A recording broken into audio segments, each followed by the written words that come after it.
Okay, quick update again. Just put all the sand down,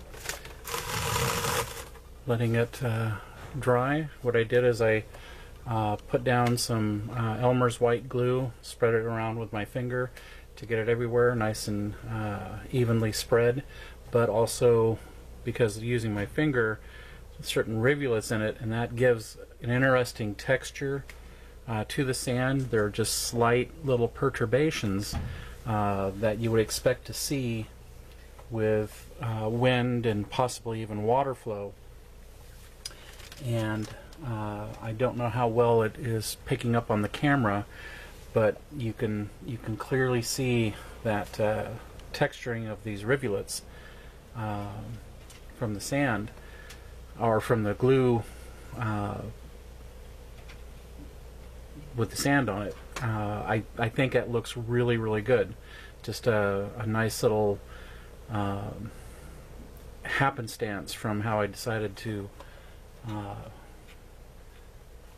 lay the glue down for this. I do have spray can glue that I've used in the past to just get a nice totally level surface, but this time I decided to just use some of this Elmer's white glue that I had, and I really like the effect of that. I mean, just like right through here, because of how I decided to trickle the glue with my finger, as if there was water maybe running through that, and you have what appears to be the effect of wind blowing through the main channel here. So it really looks good, and the underlying thicker globs of the glue are giving a different color to parts of the sand, and I like that effect as well. So I'm going to let this dry, and then I'm going to spray it down to seal the top layer of the sand in there, and then go from there. I'll probably start working on the detail painting on the model now, but I'm really happy with how this looks.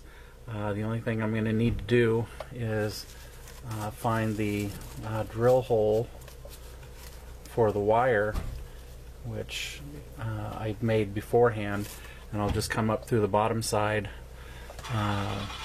to reacquire that hole so I can feed the power and ground from the model down into the underside of the base. Really happy with that. This really looks good. Really turned out well. I like how rough the rock is. The other rocks that I've done have had a gray tone to them, and this time I decided to just go brown. And what I used, the two colors for this, let me pull out the one again.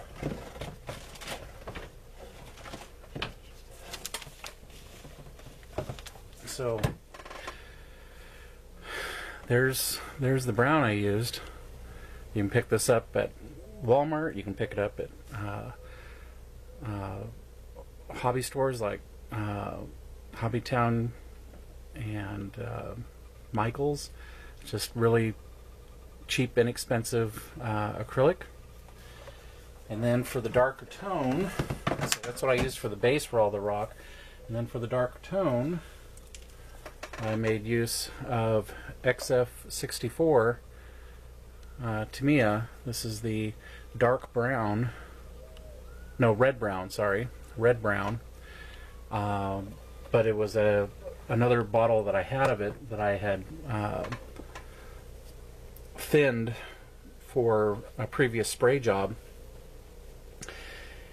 and just while the brown base coat was still wet, just taking that red brown and mixing it onto there directly. That way you get this variation with the actual texturing as a result of the plaster papering. So you get all these nice little shades and shadows in there, and it really just it's really popping really well. I really, really like that.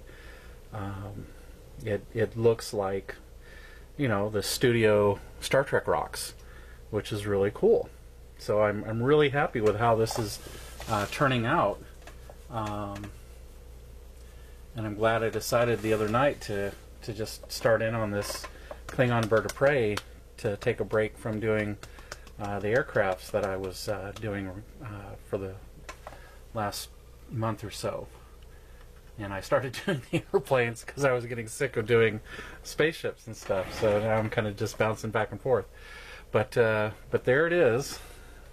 So I just wanted to show it to you before I go sit it over in the sunlight there, and let this dry really well. Really, really happy with it. So there it is. And the model, of course, will be sitting approximately like that. So really, really, really happy. So glad I started modeling again.